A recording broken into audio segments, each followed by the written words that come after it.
বাংলার দক্ষিণে ছিল এক বিশাল বন, নাম তার নীলবন। এখানকার গাছের পাতাগুলো রোদে নীলচে রঙের দেখাতো, তাই এই বনের নাম নীলবন। সেখানে বাস করত নানা রকমের প্রাণী, হাতি, হরিণ, বানর, পাখি।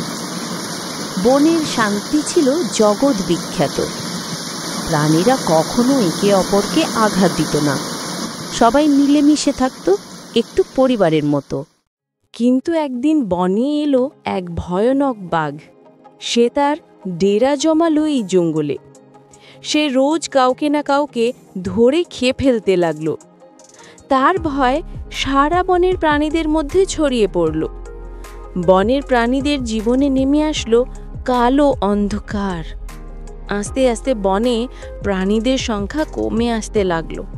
তখন বনের প্রাণীরা একটি সভা ডাকল। সেখানে সবাই মিলে আলোচনা করল।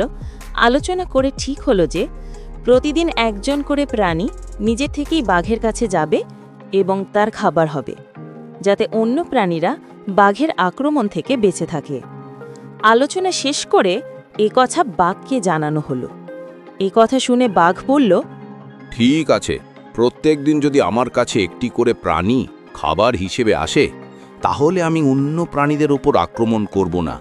তারপর থেকে প্রতিদিন একটি করে প্রাণী বাঘের কাছে খাবার হিসেবে যেতে লাগলো।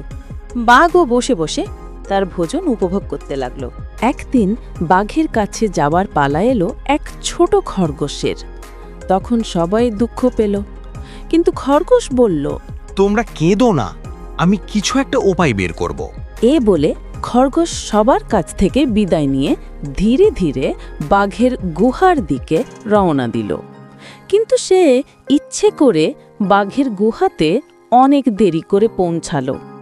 বাঘ গর্জে উঠে, এত দেরি কেন? খরগোশ ভয় পেয়ে বলল, ও মহারাজ, আমি তো সময় মতোই রওনা হয়েছিলাম, কিন্তু পথে আরেকটা বাঘ আমাকে ধরে সে বলল সেই জঙ্গলের রাজা। এ কথা শোনা মাত্র বাঘ রেগে আগুন। সে গর্জে উঠে বলল, কি? আর একটা বাঘ? তার এত বড় সাহস, সে কিনা বলে সেই জঙ্গলের রাজা? আমি হলাম এই জঙ্গলের একমাত্র রাজা, আর আমি ছাড়া এই জঙ্গলের রাজা হওয়ার কারো অধিকার নেই। তুমি আমাকে তার কাছে নিয়ে চলো, আমি তাকে দেখিয়ে দেব আসল রাজা কে। ঠিক আছে মহারাজ, আমি আপনাকে তার কাছেই নিয়ে যাচ্ছি।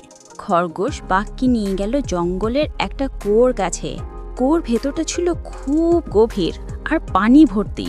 খরগোশ বলল, এই কুয়োর ভেতরেই আছে সে। বাঘ কুয়োর উপরে উঠল। কুয়োতে উঠেই বাঘ নিচে তাকিয়ে দেখল, সে কুয়োর পানিতে নিজের প্রতিবিম্ব দেখতে পেল।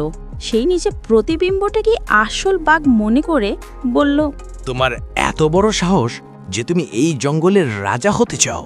সে রেগে ঝাঁপ দিল কুয়োর ভিতর। বাঘ কুয়োর জল হাবুডুবু খেতে লাগলো, আর সে চিৎকার করে খরগোশকে বলতে লাগলো, খরগোশ ভাই, তুমি আমাকে বাঁচাও, আমি ডুবে যাচ্ছি, তুমি আমাকে বাঁচাও। খরগোশ সেখান থেকে আস্তে আস্তে চলে আসতে লাগলো, আর বাঘ সে কুয়ার মধ্যে ডুবে মারা গেল। খরগোশের মুখ থেকে বাঘের মৃত্যুর কথা শুনি বনের সকল প্রাণীরা খুশি হলো। আবার পুনরায় তাদের জঙ্গলে সুখ ফিরে আসলো। শিক্ষা: শক্তি নয়, বুদ্ধি আসল শক্তি। মাথা ঠান্ডা রেখে ভাবলে বড় বিপদও জয় করা যায়। আরও এমন কার্টুন ভিডিও পেতে আমাদের চ্যানেলটিকে লাইক এবং সাবস্ক্রাইব করুন, আর বেল আইকনটিকে অলে সেট করে দিন।